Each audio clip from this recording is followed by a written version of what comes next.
I'm gonna open up my Ultimate Edition figure of The Warrior. The Ultimate Edition of the Ultimate Warrior? No, it's just The Warrior from his very short run in WCW. I mostly collect late 90s wrestlers between WWF and WCW, so this is kind of my little backdoor secret way to get the Ultimate Warrior into my collection. Otherwise, he's not really fitting in anywhere. Little bio on the back and a nonsensical blurb here on the back that is a waste of time to read. But I wanted to open this up, show it, tell you why exactly I got it. My god, even the hands are strapped in. That's going to be a pain.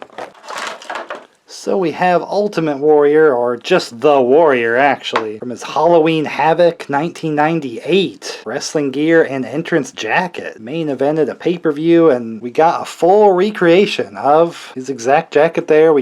He's going to take out the NWO. He's got his oWn, One Warrior Nation, to counter the NWO. Halloween themed, some sweet skeletons, so it's an awesome looking jacket to remember him by. His attire, some spooky Halloween skulls with Warrior and oWn logos all over it. Even the knee pads have the design.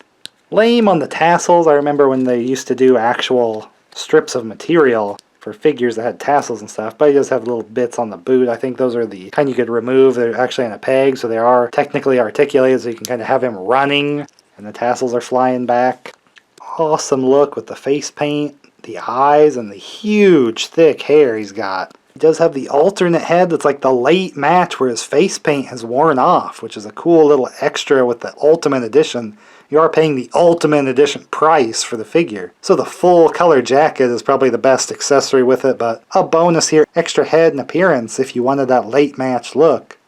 But it's probably going to look better on the shelf with the full face paint from the beginning of the match anyway. This is a very soft jacket, very easy to pull on and off, especially since he's an Ultimate Edition figure, so we got the extra articulation there. It is just white on the inside, so he shouldn't have any stains on him, so you got that going for you. Does have a little bit of his tattoo. That might have been kind of later getting that, but I'm no Warrior expert. But we got the correct tassel colors, the purple, white, and orange.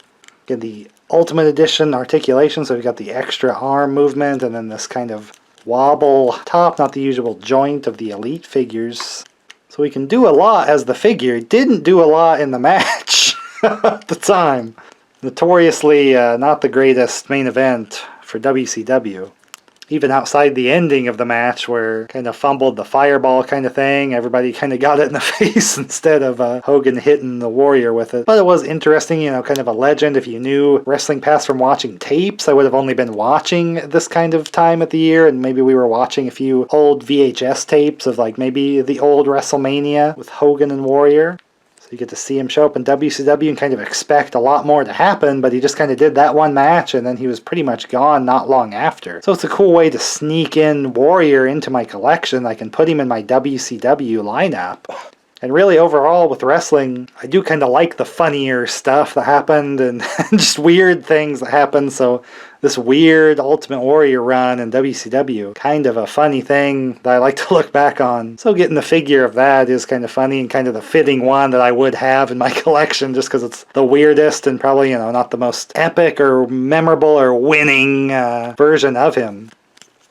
Because it's more about the entertainment for me, you know. I always thought that was funny, and he was fairly entertaining with his weirdness and stuff when he was there, and I liked his kind of WCW version of his music as well. It was kind of a decent version. Just a couple cool things. I mean, anybody with crazy face paint and stuff. Exciting for a while. Maybe probably shouldn't have been main event right away, but what happened, happened. So I have the One Warrior Nation to add to my WCW lineup of all the main event dudes that they kind of brought in to steal from the WWF. While WWF was making its own mega stars for the next round, WCW wasting all their money, getting the old stars to come in and ruin their show.